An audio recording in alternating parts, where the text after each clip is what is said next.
नमस्कार दोस्तों, स्वागत है आपका स्टडी फॉर सिविल सर्विसेज में। वीडियो को पूरा देखिए। कोई भी आपका फीडबैक है, कोई सजेशन है, तुरंत वीडियो में कमेंट करके जरूर बताइए। अच्छा लगे तो वीडियो लाइक जरूर कर लीजिए और ऐसे वीडियो लगातार फ्री में पाने के लिए चैनल को तुरंत सब्सक्राइब कर लीजिए और बेल आइकन को जरूर टैप कर लीजिए ताकि आगे भी सारे वीडियो आपको मिलते रहे। यूट्यूब में फॉलो करते हैं तो प्लीज ये वाला फ्री टेलीग्राम चैनल जरूर ज्वाइन करिएगा। सारे नोटिफिकेशन, सारे अपडेट यहीं पे आते हैं, ध्यान रखिएगा। स्टडी फॉर सिविल सर्विसेज का कोई भी पेड ग्रुप अगर आपको ज्वाइन करना है तो सिर्फ 8564809606097523864555 यही नंबर है हमारे, सिर्फ जहां पे कॉल या व्हाट्सएप कर सकते हैं। इंस्टाग्राम पे हमारा पेज जरूर फॉलो कर लीजिएगा, स्टडी फॉर सिविल .सर्विसेज है। ट्विटर पे हमको जरूर फॉलो कर लीजिएगा, @study for civils है। सारे क्वेश्चन अटेम्प्ट करिए और स्कोर अपना तुरंत कमेंट करके बताइए। नमस्कार दोस्तों, आप सभी का स्वागत है स्टडी फॉर एग्जाम्स में। दोस्तों, यह यूपीट्रिपल पीटी के फुल लेंथ सीरीज का 5वां वीडियो है। वीडियो शुरू करने से पहले आपको बताना चाहता हूँ, यूपीट्रिपल पीटी वीडियो री एग्जाम सहित हमारे कई पेड ग्रुप चल रहे हैं। अगर आप इन पेड ग्रुप को लेना चाहते हैं तो दिए गए नंबर पर कॉल कर जानकारी प्राप्त कर सकते हैं। दोस्तों, इस वीडियो में कहीं कहीं थोड़ी सा बाहर की आवाज़ आ सकती है, आप लोग थोड़ा मैनेज कर लीजिएगा। आइए हम लोग देखते हैं पहला प्रश्न। लोग निम्नलिखित को कालक्रमानुसार व्यवस्थित कीजिए। कांग्रेस की स्थापना, ब्रह्म समाज की स्थापना, विवेकानंद का धर्म संसद भाषण, भूदान आंदोलन। ऑप्शन आप लोग पढ़ लीजिए। कांग्रेस की जो स्थापना हुई 1885 में हुई है। ब्रह्म समाज की स्थापना राजा राम मोहन राय ने 1828 में की है। विवेकानंद ने धर्म संसद भाषण जो शिकागो में दिया था वह 1893 में दिया गया था इनके द्वारा। भूदान आंदोलन शुरू किया गया था विनोबा भावे द्वारा तेलंगाना के पोचमपल्ली में, वह आपका 1951 में शुरू किया गया था। तो सबसे पहले आपका ब्रह्म समाज की स्थापना आएगा। दूसरे स्थान पर कांग्रेस की स्थापना, तीसरे स्थान पर विवेकानंद द्वारा धर्म संसद में भाषण जो शिकागो में दिया गया था तीसरे स्थान पर, और अंतिम स्थान पर आपका भूदान आंदोलन आएगा। तो इस प्रकार जो है इसका जो ऑप्शन सी है वह सही है। आते हैं अगला प्रश्न। लोग अशोक के वृहद शिलालेखों की संख्या कितनी है? 12, 14, 16 या 8? तो इसका जो सही आंसर है वो ऑप्शन बी 14 वृहद शिलालेख हैं अशोक के। इसका जो ऑप्शन बी है वह सही है। शतपथ ब्राह्मण और तैत्तिरीय ब्राह्मण किसके ब्राह्मण हैं?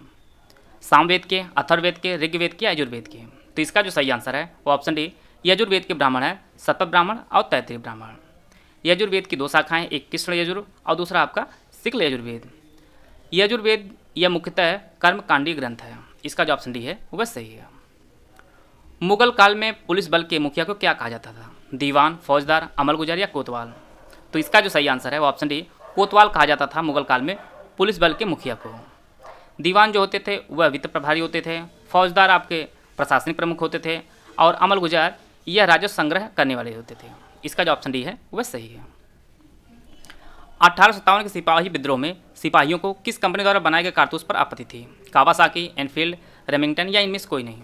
तो इसका जो सही आंसर है वो ऑप्शन बी एनफील्ड राइफल कारतूसों पर सिपाहियों को आपत्ति थी, क्योंकि इसकी कारतूसों पर जो है सुअर व चर्बी जो है लगे होते थे, जिससे हिंदू और मुस्लिम दोनों जो है आहत थे।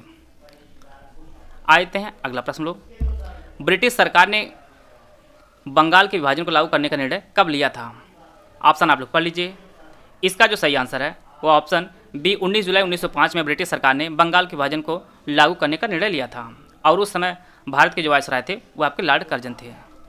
लॉर्ड कर्जन वायसराय थे भारत के, जब ब्रिटिश सरकार ने बंगाल का विभाजन को लागू किया था, और बाद में इन्होंने 1911 में रद्द भी कर दिया था बंगाल विभाजन को। आते हैं अगला प्रश्न। लोग 2 अक्षांश रेखाओं के मध्य की दूरी कितनी होती है? 109 किलोमीटर, 105, 111, 115? तो इसका जो सही आंसर है ऑप्शन सी 2 अक्षांश रेखाओं के मध्य की दूरी होती है वह आपकी 111 किलोमीटर होती है। इसका जो ऑप्शन सी है वह सही है।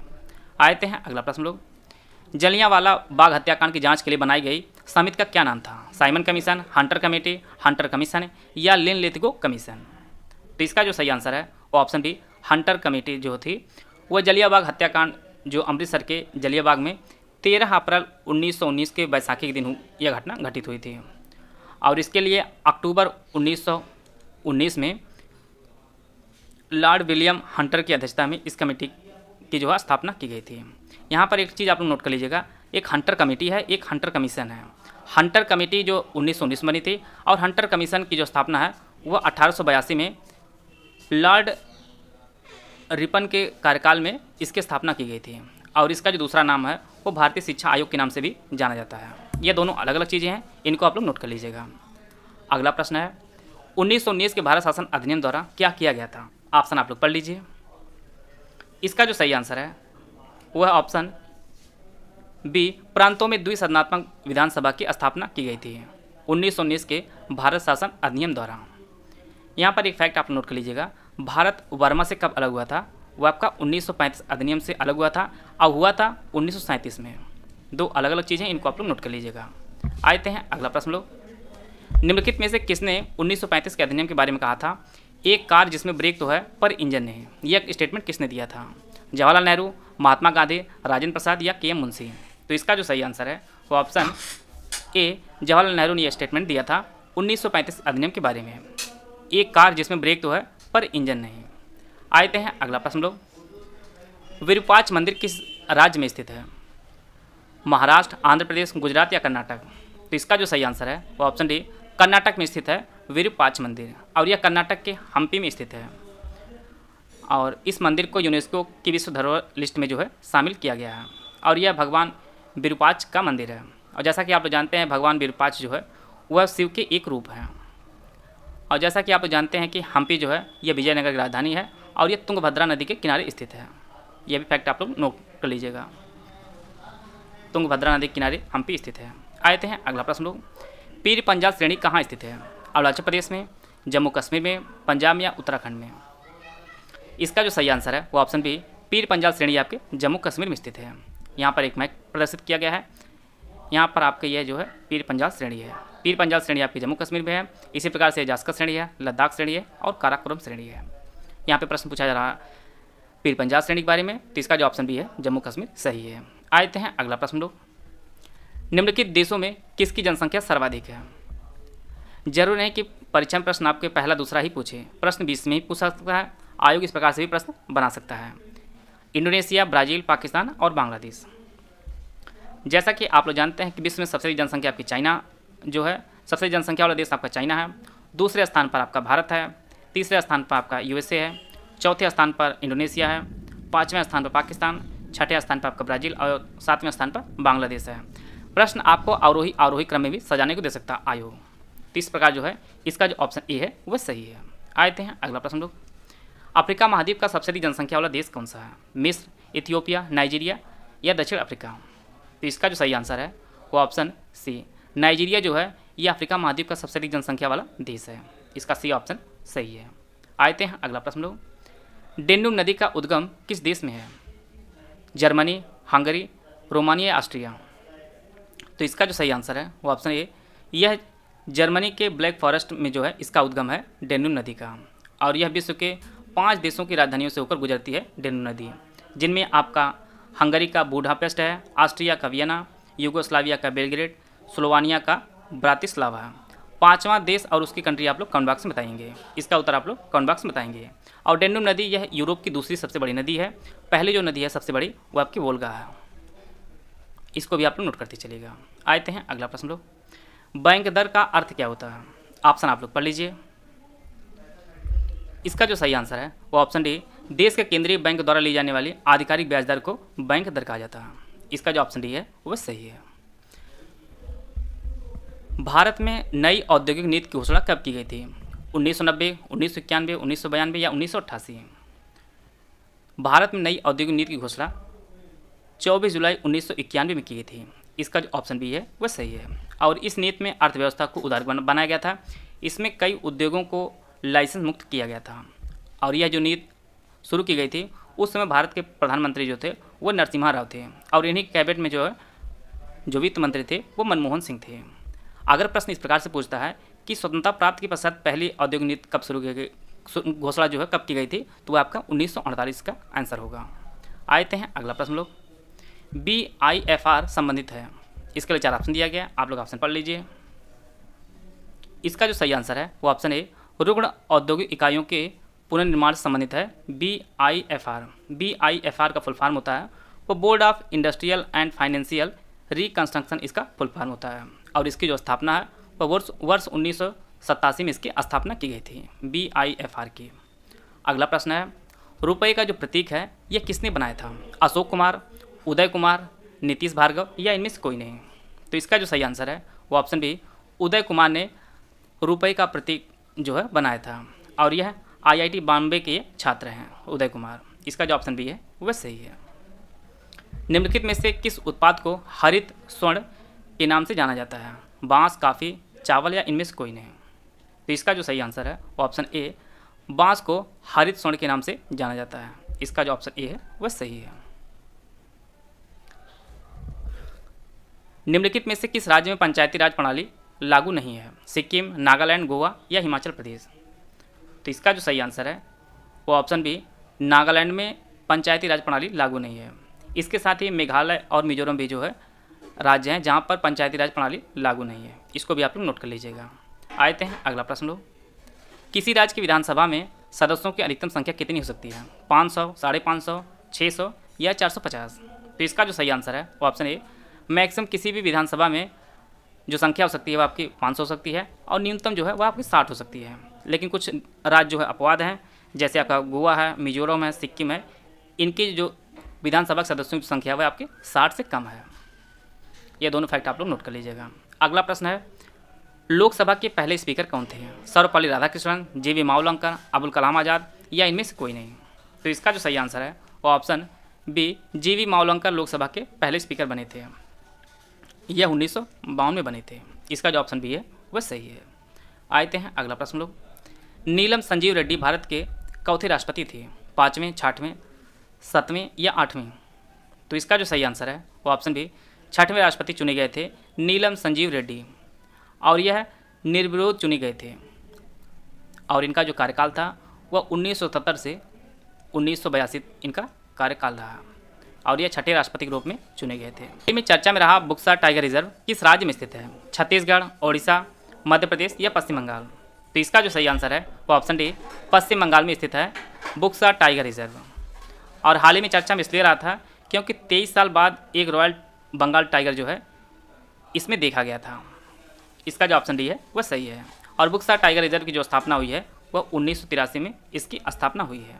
आते हैं अगला प्रश्न लोग।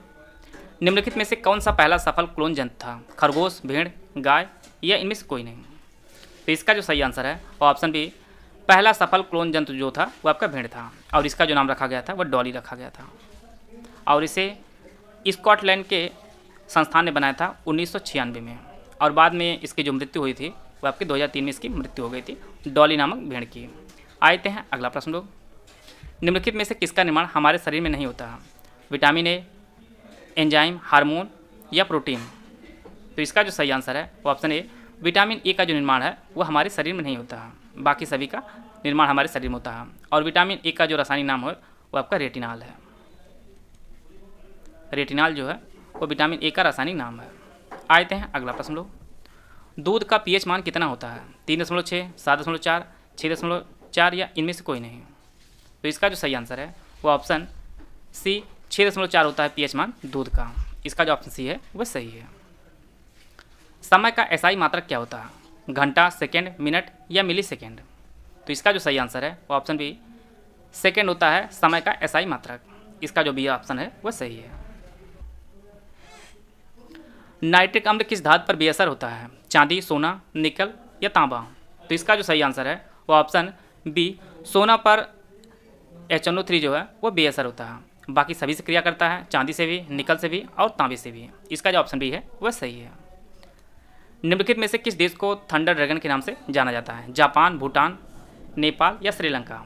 तो इसका जो सही आंसर है वो ऑप्शन बी, भूटान को थंडर ड्रैगन के नाम से भी जाना जाता है। भूटान की राजधानी आपका थिम्पू है। थिम्पू भूटान की राजधानी है और यहाँ की जो करेंसी है वो नगुल ट्रम इसकी करेंसी है। आते हैं अगला प्रश्न लोग। राज्यसभा में मनोनीत सदस्यों की संख्या कितनी है? 17, 19, 15 या 12। तो इसका जो सही आंसर है वो ऑप्शन डी, राज्यसभा में मनोनीत सदस्यों की जो संख्या होती है वो आपकी 12 होती है और वर्तमान में जो अधिकतम संख्या आपकी राज्यसभा की वो आपकी 250 है। और यह 12 जो मनोनीत सदस्य होते हैं वो आपके साहित्य क्षेत्र से, कला से, विज्ञान से और सामाजिक सेवा से ये हो सकते हैं। इसका जो ऑप्शन डी है वह सही है। अजरबैजान की राजधानी क्या है, कौन सी है? उलान बटोर, नामपेन, मनीला या बाकू। तो इसका जो सही आंसर है वो ऑप्शन डी, बाकू। अजरबैजान की राजधानी बाकू है। बाकी अन्य भी आप लोग देख लीजिए। उलान बटोर जो है ये आपकी मंगोलिया की है। कंबोडिया की राजधानी नामपेन है। मनीला जो है यह फिलीपींस की राजधानी है। तो 4 राजधानी आप लोग नोट कर लीजिएगा। आते हैं अगला प्रश्न लोग। ब्रिक्स बैंक का मुख्यालय कहाँ है? संघाई, मुंबई, मॉस्को या जोहान्सबर्ग? तो इसका जो सही आंसर है वो ऑप्शन ए संघाई में स्थित है ब्रिक्स बैंक का मुख्यालय। ब्रिक्स में वर्तमान में कुल 5 देश आते हैं, जिनमें आपका ब्राज़ील है, रूस है, भारत है, चीन है और दक्षिण अफ्रीका है। पहले 4 देश हुआ करते थे, बाद में 2010 में दक्षिण अफ्रीका इसमें शामिल हुआ है। अभी हाल ही में जून में इसका 14वां जो है सम्मेलन हुआ है और इसकी जो मेज़बानी वो चीन ने किया है 2022 में। इससे पहले 2021 में जो मेज़बानी है वो भारत ने किया था ब्रिक्स के 13वें संस्करण की। आते हैं अगला प्रश्न लोग। पोटला पैलेस किससे संबंधित है? महाराणा प्रताप से, अकबर से, दलाई लामा से, इनमें से कोई नहीं। तो इसका जो सही आंसर है वो ऑप्शन सी दलाई लामा संबंधित है पोटला पैलेस, और यह जो है तिब्बत में स्थित है और यह एक आस्था का केंद्र है। इसे यूनेस्को की विश्व सांस्कृतिक विरासत सूची में जो है शामिल किया गया है। इसका जो ऑप्शन सी है वो सही है। पश्मीना शाल किससे संबंधित है? जम्मू कश्मीर से, केरल से, तमिलनाडु से, हिमाचल प्रदेश से। पश्मीना जो शाल है ये जम्मू कश्मीर में एक विशेष प्रकार की बकरी है उससे बनाई जाती, उसके ऊन से बनाई जाती है और यह है जम्मू कश्मीर से संबंधित है। इसका जो ऑप्शन ए है वह सही है। आते हैं अगला प्रश्न लोग। भारत में राष्ट्रीय खेल दिवस कब मनाया जाता है? 29 अगस्त, 21 जून, 27 मई या 2 अक्टूबर? तो इसका जो सही आंसर है वो ऑप्शन ए 29 अगस्त को भारत में राष्ट्रीय खेल दिवस मनाया जाता है और यह मेजर ध्यानचंद जी के जन्म दिवस के अवसर पर मनाया जाता है, जिनका जन्म 1905 में प्रयागराज में हुआ था। मेजर ध्यानचंद जी का जन्म जो है 1905 में प्रयागराज में हुआ था। 21 जून को विश्व योग दिवस मनाया जाता है। विश्व ने अंतर्राष्ट्रीय योग दिवस जो है आपका 21 जून मनाया जाता है। 27 मई को अंतर्राष्ट्रीय श्रमिक दिवस मनाया जाता है। 2 अक्टूबर विश्व अहिंसा दिवस मनाया जाता है गांधी जी के जन्म दिवस के अवसर पर। आते हैं अगला प्रश्न लोग। केंद्रीय औषध संस्थान अनुसंधान संस्थान कहाँ स्थित है? लखनऊ, गोरखपुर, वाराणसी या प्रतापगढ़? तो इसका जो सही आंसर है वो ऑप्शन ए लखनऊ में स्थित है केंद्रीय औषध अनुसंधान संस्थान। इसका जो ऑप्शन ए है वह सही है। सुब्रमण्यम भारती एक प्रसिद्ध थे मुक्केबाज, तैराक, कवि या चित्रकार? तो इसका जो सही आंसर है वो ऑप्शन सी यह एक तमिल कवि थे सुब्रमण्यम भारती, और पिछले साल इनके 100वीं जो है पुण्यतिथि मनाई गई है और यह कवि थे। इसका जो ऑप्शन सी है वह सही है। My test of my life पुस्तक जो है यह किसने लिखी है? सचिन तेंदुलकर, युवराज सिंह, ब्रायन लारा या एडम गिलक्रिस्ट? तो इसका जो सही आंसर है वो ऑप्शन बी युवराज सिंह की आत्मकथा है my test of my life. Sachin Tendulkar जो आत्मकथा है वह भी आप नोट कर लीजिए। इनकी जो आत्मकथा है प्लेइंग इट माई वे, इनकी आत्मकथा है सचिन तेंदुलकर की। आते हैं अगला प्रश्न लोग। भ्रष्टाचार धारणा सूचकांक 2021 में भारत का कौन सा स्थान रहा है? 84, 85, 86 या 87? तो इसका जो सही आंसर है वह ऑप्शन बी 85वां स्थान है भ्रष्टाचार धारणा सूचकांक 2021 में भारत की। इसमें कुल 180 देशों की रैंकिंग जारी की गई थी और यह जो रैंकिंग है यह ट्रांसपेरेंसी इंटरनेशनल ने जारी की थी। इसमें जो प्रथम, द्वितीय और तृतीय पर जो रखे गए देश हैं वो आपका डेनमार्क है, फिनलैंड है और न्यूजीलैंड, यह क्रम से तृतीय स्थान पर रखे गए हैं। इससे पहले जो रैंकिंग जारी की गई थी भ्रष्टाचार धारणा सूचकांक की, उसमें जो भारत की रैंकिंग थी वो आपकी 86वीं रैंकिंग थी। इस बार 2021 में भारत की रैंकिंग आपकी 50वीं है। आते हैं अगला प्रश्न लोग। वर्तमान में भारत के मुख्य आर्थिक सलाहकार कौन है? अगस्त्यन, अनंत नागेश्वरम, रजनीश आरोत्र, कृष्णमूर्ति सुब्रमण्यम? तो इसका जो सही आंसर है वो ऑप्शन बी डॉक्टर वी अनंत नागेश्वरम भारत के मुख्य आर्थिक सलाहकार हैं वर्तमान में। इसका जो ऑप्शन बी है वह सही है। हाल ही में किस संस्था ने governance, efficiency and soundness of Indian bank शीर्षक से एक रिपोर्ट जारी की है? नीति आयोग, आरबीआई, नाबार्ड या एसबीआई? तो यह जो रिपोर्ट है यह आरबीआई ने जारी की है। इसका जो ऑप्शन बी है वह सही है। आते हैं अगला प्रश्न लोग। हाल ही में किस राज्य की आदिवासी बहुल मंडला जिला भारत का पहला कार्यात्मक रूप से साक्षर जिला बन गया है? बताना है आपको यह जिला किस राज्य का है। उत्तर प्रदेश, बिहार, मध्य प्रदेश, झारखंड? तो यह जो जिला है यह आपके मध्य प्रदेश का है, मंडला जिला, जो भारत का पहला कार्यात्मक रूप से साक्षर बना है। पैसों की धोखाधड़ी आज से बचने के लिए 2020 से यह एक बड़ा अभियान शुरू किया गया था और यह अभियान लगभग 2 वर्ष तक चला है। और इसके पश्चात यहाँ के जो लोग हैं वो अपने नाम लिखने, नाम पढ़ने और पैसों गिनने में जो है वह सक्षम हुए हैं। और यह आपका जिला जो मंडला जिला है यह आपके मध्य प्रदेश में स्थित है। आज देखते हैं अगला प्रश्न लोग। जून 2022 में जारी खाद्य सुरक्षा सूचकांक में कौन सा राज्य जो है वह शीर्ष पर रहा है? तमिलनाडु, उत्तर प्रदेश, गुजरात या राजस्थान। खाद्य सुरक्षा सूचकांक कुल 3 श्रेणियों में जो विभाजित किया गया है, एक बड़े राज्य, दूसरा छोटे राज्य और तीसरा आपका केंद्र शासित प्रदेश। बड़े राज्यों की श्रेणी में जो प्रथम स्थान मिला है वो आपके तमिलनाडु को मिला है, दूसरे स्थान पर आपका गुजरात रहा, तीसरे स्थान पर आपका महाराष्ट्र है बड़े में। छोटे राज्यों में आपके गोवा, मणिपुर और सिक्किम जो है पहले, दूसरे और तीसरे स्थान पर रहे हैं। बात करते हैं यूटी की, केंद्र शासित प्रदेश की, इसमें जम्मू कश्मीर प्रथम पर, द्वितीय पर आपका दिल्ली और तीसरे स्थान पर आपका चंडीगढ़ रहा है। और खाद्य सुरक्षा सूचकांक 2022 में जो जारी किया गया है, यह इसका चौथा संस्करण रहा। पहला जो संस्करण 2018-19 में जारी किया गया था। आ जाते हैं अगला प्रश्न लोग। हाल ही में दक्षिणी ध्रुव पर अकेले पहुंचने वाली पहली अश्वेत महिला कौन बनी है? हरप्रीत चंडी, प्रियंका राधाकृष्णन, रूबी धल्ला या अनीता आनंद। इसका जो सही आंसर है वो ऑप्शन ए हरप्रीत चंडी बनी है दक्षिणी ध्रुव पर अकेले पहुंचने वाली पहली अश्वेत महिला, और यह भारतीय मूल की ब्रिटिश सेना की कैप्टन वर्तमान में है, हरप्रीत चंडी। इसका जो ऑप्शन ए है वह सही है। हाल ही में किस राज्य सरकार द्वारा दुग्ध मूल्य प्रोत्साहन योजना की शुरुआत की गई है? उड़ीसा, उत्तराखंड, बिहार या उत्तर प्रदेश। तो इसका जो सही आंसर है वो ऑप्शन बी उत्तराखंड सरकार ने दुग्ध प्रोत्साहन योजना शुरू की है, और इस योजना के तहत टोटल 500 दूध बिक्री केंद्र खोले जाएंगे, और इसके लिए सरकार ने 444.62 करोड़ जो है खर्च करने का एक लक्ष्य निर्धारित किया है उत्तराखंड सरकार ने। इसका जो ऑप्शन बी है वह सही है। किस टेनिस खिलाड़ी ने फ्रेंच ओपन 2022 का पुरुष एकल का खिताब जीता है? राफेल नडाल, नोवाक जोकोविच, कैस्पर या इनमें से कोई नहीं। इसका जो सही आंसर है वो ऑप्शन ए राफेल नडाल ने फ्रेंच ओपन 2022 का पुरुष एकल का खिताब जीता है, और इन्होंने फाइनल में नॉर्वे खिलाड़ी कैस्पर को फाइनल में हराया, और ये इन्होंने 14वीं बार फ्रेंच ओपन का खिताब जीता है राफेल नडाल ने। आते हैं अगला प्रश्न लोग। हाल ही में शुभम भौमिक का निधन हुआ है, यह कौन थे? ऑप्शन आप लोग पढ़ लीजिए। इसका जो सही आंसर है वो ऑप्शन बी यह भारत के पूर्व फुटबॉलर थे सुभाष भौमिक, जिनका हाल ही में निधन हो गया है। इसका जो ऑप्शन बी है वह सही है। अगला प्रश्न है, हाल ही में चंडीगढ़ एयरपोर्ट का नाम बदलकर किस स्वतंत्रता सेनानी के नाम पर रखे जाने की घोषणा की गई है? भगत सिंह, चंद्रशेखर आज़ाद, लाला लाजपत राय या मंगल पांडे। तो इसका जो सही आंसर है वो ऑप्शन बी भगत सिंह के नाम पर चंडीगढ़ एयरपोर्ट का नाम रखे जाने की घोषणा की गई है। इसका जो ऑप्शन ए है वह सही है। आते हैं अगला प्रश्न लोग। ये आपके मैथ सेक्शन से प्रश्न बनाया गया है। यहाँ पर 4 भिन्न दी गई, इनमें आपको सबसे बड़ी और सबसे छोटी भिन्न का अंतर आपको बताना है। 2/3, 3/4, 4/5 और 5/6 दिया गया है।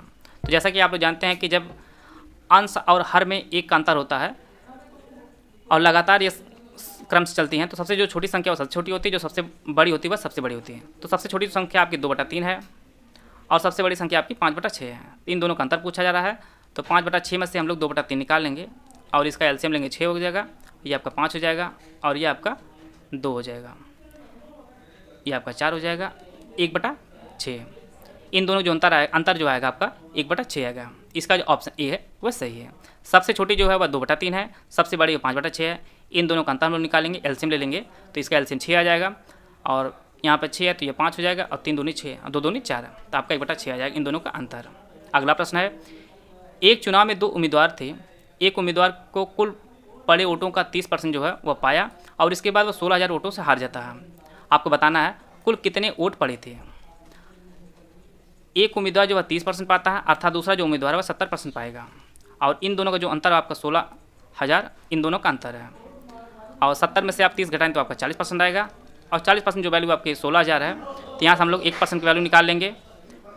1% जो वैल्यू आपकी 400 आ जाएगी और हमें टोटल वोट निकालना तो 100% की वैल्यू आपकी आ जाएगी 40,000 आ जाएगी। तो टोटल जो वोट पड़े थे वो आपकी 40,000 वोट पड़े थे। इसका जो ऑप्शन बी है वह सही है। आते हैं अगला प्रश्न लोग, निम्न में से कौन सी जो संख्या है वह अभाज्य नहीं है? 31, 41, 51 या 37। जो अभाज्य संख्या नहीं वो आपके 51 है, क्योंकि यह 3 से भी विभाजित है और 17 से भी विभाजित है। बाकी 31, 41 और 37 जो है ये अभाज्य संख्या है। आते हैं अगला प्रश्न लोग, एक संख्या को 391 से भाग देने पर शेषफल जो है 58 आता है, और उसी संख्या को 17 से भाग दिया जाए तो शेषफल कितना आएगा? इस प्रकार के जो प्रश्न कई बार आप लोग देखे होंगे। इनमें आपको करना सिर्फ इतना होता है कि 17 से भाग जो है वो आपको 98 देनी होता है। 17 या 51, 51 के बाद आपका कितना हासिल बचता है? आपका 7 जो हासिल बचता है, ये आपका 7 है और इसका जो ऑप्शन बी है वह सही होगा। आते हैं अगला प्रश्न लोग, 4 विद्यार्थियों की औसत उम्र 18.5 वर्ष है अगर गुरु जी की उम्र भी शामिल कर लिया जाए तो औसत उम्र में 20% की वृद्धि हो जाती है। आपको बताना है कि गुरु जी की उम्र कितनी है। हम लोग टोटल उम्र पहले निकाल लेंगे। 4 लोगों की जो औसत उम्र है वह 18.5 है, तो टोटल उम्र जो आपकी होगी वह 18.5 गुणे 4 हो जाएगी, 4 × 5 = 20, 18 × 72, 72 2 74 वर्ष। टोटल जो उम्र है वो आपकी 74 वर्ष हो जाती है। इसमें कह रहा है कि अगर गुरु जी को शामिल कर लिया जाए तो औसत उम्र में 20% की वृद्धि हो जाती है। 20% की वृद्धि हो जाती है। 18.5 में अगर हम लोग 20% की वृद्धि कर देंगे तो एक की हम लोग निकाल लेंगे, ये 20 × 20 और 20 × 25 100, और इसको हम लोग कैंसिल करेंगे तो ये आपके 3.7 आ जाएगा। 3.7 सबकी बढ़ जा रही है, तो टोटल एक की जो एवरेज एक छात्र की जो उम्र आ जाएगी वह आपकी 18.5 + 3.7, और ये आपका आ जाएगा 22.2 वर्ष एक की औसत उम्र आ जाएगी। तो टोटल पाँचों को हम लोग निकाल लेंगे, तो 22.2 गुणे 5 कर लेंगे तो 5 दूनी 10, 5 दूनी 10 11, 5 दूनी 10 11 आ जाएगी। टोटल जो उम्र आ जाएगी 111 आ जाएगी। तो गुरु जी की जो उम्र हम निकाल लेंगे 111 में से 74 हम लोग निकाल लेंगे तो यह आपका 37 आ जाएगी, 37 वर्ष। गुरु जी की जो उम्र आएगी वो आपकी 37 वर्ष आ जाएगी। इसका जो ऑप्शन बी है वह सही है। आते हैं अगला प्रश्न लोग।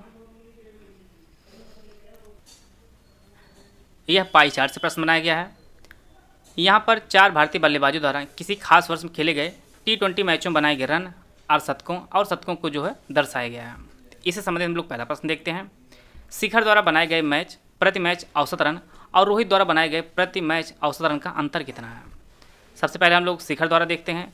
शिखर ने टोटल 1050 रन बनाए हैं और कुल 25 मैचों में। तो सबसे पहले इनका औसत निकाल लेंगे, तो 1050 में हम लोग 25 से भाग देंगे तो यह आपका 25 चौको 100 हो जाएगा और 25 दूनी 50 हो जाएगा। तो 42 जो है इसका औसत आया है शिखर का। दूसरा आपका रोहित का निकालना है। रोहित ने कुल 840 रन बनाए हैं और 840 रन बनाए हैं कुल 20 पारियों में, तो इसका भी जो औसत आएगा वह आपका 42 आ जाएगा। तो इन दोनों का अंतर पूछा जा रहा है, तो इनका जो अंतर आपका आएगा वो आपका 0 आएगा। इसका जो ऑप्शन सी है वह सही है। आते हैं अगला प्रश्न लोग।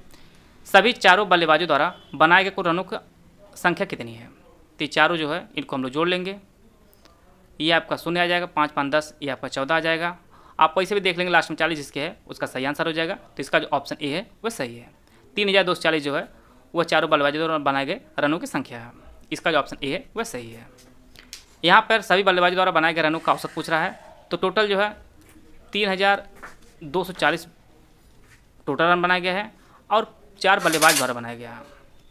तो औसत हमें निकालना है, तो 8 × 32 हो जाएगा और 810 हो जाएगा। 40 से कैंसिल कर देंगे, तो इसका जो ऑप्शन बी है वह सही है। आते हैं अगला प्रश्न लोग। टोटल 810 आएगा सभी बल्लेबाजों का औसत रन। विराट द्वारा 16 मैच बनाए गए रन शिखर द्वारा 25 मैचों बनाए गए रन से कितना कम है। विराट ने कुल 900 रन बनाए हैं और शिखर ने टोटल 1050 रन बनाए हैं। इसमें इनका अंतर हमें बताना है, तो 1050 में से 900 घटाएंगे तो आपका 150 आ जाएगा। इसका जो ऑप्शन बी है वह सही है। अगला प्रश्न है। शिखर द्वारा बनाए गए रन धोनी द्वारा बनाए गए रनों का अनुपात निकालना आपको है। शिखर ने टोटल 1050 रन बनाया है और धोनी ने कुल 450 रन बनाया है। 450 इसको कैंसिल कर देंगे और 15 × 3 = 45, 15 × 7 = 105। ये आपका 7:3 इसका सही आंसर हो जाएगा। इसका जो ऑप्शन डी है वह सही है। अगला प्रश्न हम लोग देखते हैं। इसमें 5 विद्यार्थियों द्वारा 5 दिनों में प्राप्त अंकों को दर्शाया गया है इस तालिका के द्वारा। पहला जो प्रश्न है, बी द्वारा सोमवार बुधवार गुरुवार को प्राप्त किए गए अंक और ई द्वारा मंगल बुध और शुक्रवार को प्राप्त अंकों के मध्य अंतर आपको निकालना है। ये आपका बी है। बी में सोमवार बुधवार और गुरुवार, सोमवार बुधवार और गुरुवार इनको हम लोग जोड़ लेते हैं। 2 2 4 4 5 9 हो जाएगा। इसी प्रकार से 8 5 13, 13 7 20, ये आपके 209 हो जाएगा। इसके बाद ई के मंगल बुध और शुक्रवार, ई के मंगल बुधवार आपका 59 हो जाएगा और शुक्रवार आपका 74 हो जाएगा। इनको हम लोग जोड़ लेंगे। 9 2 11, 11 4 15 हो जाएगा। इसी प्रकार से 8 8 5 13, 13 7 20, 205 हो जाएगा। हमें इनके अंतर निकालना है, तो 209 में से 205 घटा देंगे तो ये आपका 4 आ जाएगा। इसका जो ऑप्शन बी है वह सही है। आते हैं अगला प्रश्न लोग। बी द्वारा मंगलवार को प्राप्त किए गए अंक डी द्वारा मंगलवार को प्राप्त किए गए अंकों से कितना अधिक है। बी का मंगलवार को जो प्राप्त अंक है वो आपका 68 है और डी का मंगलवार को जो प्राप्त अंक है वो आपका 51 है। इन दोनों का जो अंतर होगा वो आपका 17 होगा। कितना प्रतिशत अधिक है? तो 17/51 गुणे 100 हम लोग कर देंगे और 17×3 = 51, 1/3 और 1/3 की वैल्यू आप लोग जानते हैं कि 33 सही 1/3 होता है। इसका जो ऑप्शन बी है वह सही है। आते हैं अगला प्रश्न लोग। ई तथा सी द्वारा सभी दिनों में प्राप्त किए गए औसत अंकों के मध्य कितना अंतर है? तो सबसे पहले हम लोग ई के सभी दिनों को जोड़कर औसत निकाल लेंगे।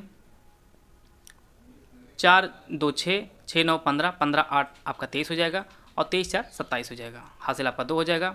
2 8 10, 10 7 17, 17 5 22, 22 6 28 और 28 7 आपका 35 हो जाएगा। 357 हो जाएगा। औसत हम लोग 5 से भाग दे देंगे तो ये आपका 5 7 35 हो जाएगा और 5 1 9 5 हो जाएगा और 5 चौक को 20 हो जाएगा। तो ये आपका 71.4 आ जाएगा ई का। इसके बाद हम लोग सी का निकालेंगे। सी का औसत ये आपका 36, यहाँ पर 6 6 5 11, 11 2 13, 13 7 20 हो जाएगा। ये आपका 20 हासिल 2 हो जाएगा। इसके बाद 9 9 7 16, 16 7 आपका 23 हो जाएगा। 23 7 30, 30 30 33 हो जाएगा। ये आपका 330 हो जाएगा। औसत हम लोग निकालेंगे तो 330/5 हम लोग करेंगे। 5 छक्का 30, 5 छक्का 30। तो इसका जो औसत आया आपका 66 आया है। इन दोनों का हमें अंतर निकालना है तो 71.4 में से 66 हम निकाल देंगे तो ये आपका आ जाएगा, ये आपका 4 आ जाएगा और 11 में से ये आपका 5.4 आ जाएगा। इसका जो ऑप्शन ए है वह सही है। ई तथा सी के सभी दिनों में प्राप्त किए गए औसत अंकों के मध्य जो अंतर आपको प्राप्त हुआ है वो 5.4 का प्राप्त हुआ है। इसका जो ऑप्शन ए है वह सही है। अगला जो प्रश्न है, सी द्वारा मंगलवार और बुधवार को प्राप्त किए गए अंकों का समान दिनों में डी द्वारा प्राप्त अंकों से आपको अनुपात बताना है। सी का मंगलवार और बुधवार का हम निकालेंगे। सी का मंगलवार में आपका 70 है और बुधवार का 75 है। टोटल आपका 145 हो जाएगा। और इसी का डी के अनुपात में आपको निकालना है। डी का आपका 72 है, सॉरी डी का जो आपका 51 है और 64 है। इन दोनों का जो योग होगा वो आपका 125 होगा। हम लोग इसको 5 से कैंसिल कर लेंगे तो ये आपका 29 अनुपात आपका 23 आ जाएगा, जो आपके ऑप्शन सी में ये दिया गया है। 145 और 125 को हम लोग 5 से कैंसिल करेंगे तो ये आपका 29 अनुपात 23 सी और डी के मंगल और बुधवार के अनुपात हम लोग निकालेंगे। आते हैं अगला प्रश्न लोग। ई द्वारा सभी दिनों में प्राप्त अंकों ए द्वारा कुल प्राप्त अंकों से कितना प्रतिशत अधिक है? हम लोग टोटल निकाले हैं ई का, तो ई का टोटल हम लोग निकाले हैं 357 आया था। इसको हम लोग पहले नोट किए हैं। अब हम लोग ए का निकाल लेंगे। ए में 9 4 13, 13 9 22, 22 5 27 और 27 7 आपका 34। इसके बाद हासिल आपका 3 बचता है। 3 7 10, 10 6 16, 16 4 20, 20 5 25 और 25 6 31। ये आपका 314 हो जाएगा। तो 357 में से 314 आप लोग घटाएंगे तो कितना आ जाएगा? ये आपका 3 आ जाएगा और ये आपका 43 आ जाएगा। तो हम लोग इसका प्रतिशत निकालेंगे कितना अधिक है, तो ये आपका 43/314 निकालेंगे और इसका परसेंट हम निकालेंगे। ये आप लोग निकाल लीजिएगा, ये आपके 13.69 आ जाएगा। ई द्वारा सभी दिनों में प्राप्त अंकों ए द्वारा कुल प्राप्त अंकों से ये 13.69% अधिक है। इसका जो ऑप्शन ए है वह सही है। आते हैं अगला प्रश्न लोग। ये आपके पाई चार्ट से प्रश्न बनाया गया है। एक परिवार का भोजन, मकान किराया, वस्त्र, शिक्षा, ईंधन और विविध खर्च दिखाया गया है और इसे देखकर आप लोग इसका उत्तर देंगे। आइए देखते हैं हम लोग पहला प्रश्न। यदि भोजन पर खर्च किया गया 9,000 रुपये है तो शिक्षा पर कितना खर्च किया गया? तो भोजन पर आपका 30% है। अगर हम लोग देखते हैं 30% की वैल्यू आपका 9,000 दिया है तो हम लोग 1% की वैल्यू निकाल लेंगे। 1% जो वैल्यू आपकी निकल कर आएगी वो आपके 300 आ जाएगी। हमें निकालना शिक्षा पर। शिक्षा पर आपका 18% है और 1% वैल्यू आपके 300 है तो 18% की वैल्यू आपके इसे 3 से हम गुणा कर देंगे तो ये आपके 5,400 आ जाएगी। तो शिक्षा पर जो खर्च किया जाएगा वो आपका 5400 रुपये होगा। इसका जो ऑप्शन सी है वह सही है। ईंधन पर खर्च के क्षेत्र का केंद्रीय कोण आपको निकालना है। तो जैसा कि आप जानते हैं टोटल 360 डिग्री होता है, 360/100 और हमें निकालना ईंधन पर। ईंधन पर कुल 15% है, यहाँ पर हम लोग 15% निकालेंगे, यह इससे कैंसिल हो जाएगा और 3 2 5 हम लोग कैंसिल करेंगे तो 3 25 15 हो जाएगा और 5 दूनी 10 हो जाएगा। ये आपका 18 हो जाएगा और टोटल आपका 54% हो जाएगा। 18 दिए 54% हो जाएगा, जो ऑप्शन बी में दिया गया है। ईंधन का जो केंद्रीय कोण होगा वो आपका 54 डिग्री होगा। 54 डिग्री इसका सही आंसर होगा। आते हैं अगला प्रश्न लोग। यदि ईंधन पर खर्च 3,000 रुपये है तो मकान किराया और शिक्षा खर्च को छोड़कर कुल कितना खर्च किया जाएगा? अगर ईंधन का 3,000 रुपये बता रहा है तो 15% वैल्यू आप निकाल लेंगे, ये आपका 3,000 रुपये है। यहाँ पे 1% जो वैल्यू आपकी निकल के आएगी वो आपकी 200 आ जाएगी। तो यहाँ पर पूछ रहा है मकान किराया और शिक्षा को छोड़ दिया जाए।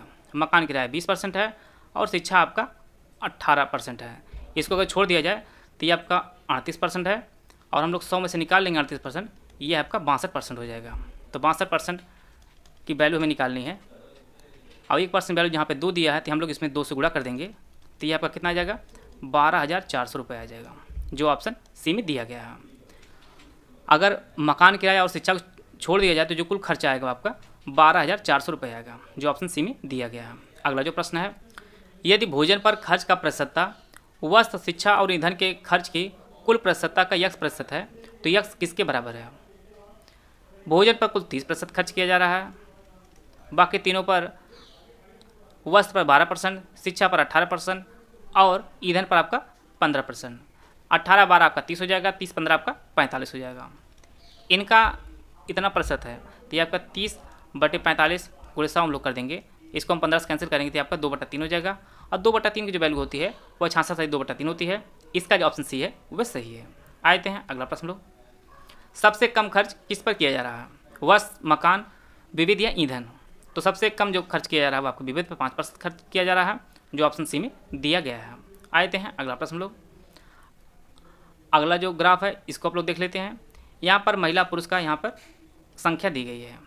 एक कंपनी में संगठन डी में काम कर रहे पुरुषों की संख्या उस संगठन में काम कर रहे कुल कर्मचारियों की संख्या का कितना प्रतिशत है? पूछ रहा आपका डी में कुल जो पुरुषों की संख्या आपको 3250 है। 3250 जो है और कुल जो संगठन में कर्मचारी आपके हैं 3250 और 2750 को आप जोड़ेंगे तो आपका 6000 हो जाएगा और इसको आप लोग कैंसिल करेंगे, आप लोग कैंसिल कर लीजिएगा, यह आपके 54.17% आ जाएगा, जो ऑप्शन ए में दिया गया है।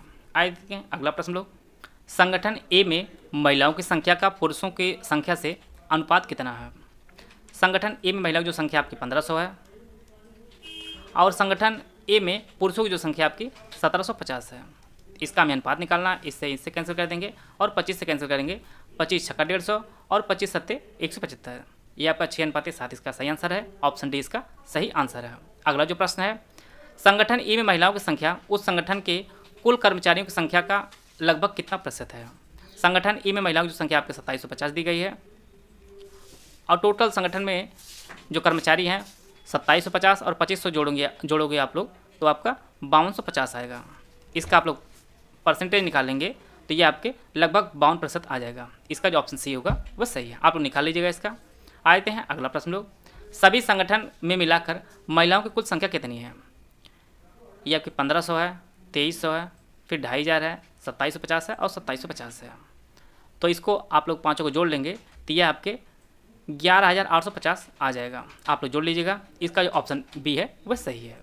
आते हैं अगला प्रश्न लोग, संगठन सी और डी में मिलाकर कर्मचारी कुल संख्या कितना है? संगठन सी में महिला पुरुष जो है 2500 यह आपके 5000 हो जाएगा और संगठन डी में हम लोग पहले जोड़ चुके हैं वो आपका 6000 है, तो टोटल करेंगे आपको 11000 हो जाएगा, जो ऑप्शन डी में दिया गया है। संगठन सी और संगठन डी में कुल कर्मचारियों की संख्या आपकी है वह 11000 है। आते हैं अगला प्रश्न लोग, ये आपके हिंदी सेक्शन में प्रश्न बनाया गया है, तीव्र का विलोम क्या होगा? तीव्र, तृष्णा, कुंद या त्यागी? तो तीव्र का जो विलोम होता है वो आपका कुंद होता है, जो ऑप्शन सी में दिया गया है। भूमि के अंदर की जानकारी रखने वाले को क्या कहा जाता है? इसका जो सही आंसर है वो ऑप्शन ए भूगर्भवेत्ता कहा जाता है, जो भूमि के अंदर की जानकारी रखते हैं। ऑप्शन ए सही है। विद्वान शब्द का जो स्त्रीलिंग होगा वह आपका विदुषी होगा, जो ऑप्शन ए में दिया गया है। उसने कहा था जो कहानी है ये किसने लिखी है? प्रेमचंद, भगवान दास, चंद्रधर शर्मा गुलेरी या जयशंकर प्रसाद? तो इसका जो सही आंसर है वो ऑप्शन सी चंद्रधर शर्मा गुलेरी ने उसने कहा था नामक कहानी लिखी है, ऑप्शन सी इसका सही है। यहाँ पे 4 शब्द दिया गया, इसमें आपको बताना है कौन सा जो शब्द है वो आपका शुद्ध है। तो इसका जो सही आंसर है वो ऑप्शन बी परीक्षा जो शब्द लिखा गया है ये एक शुद्ध शब्द है।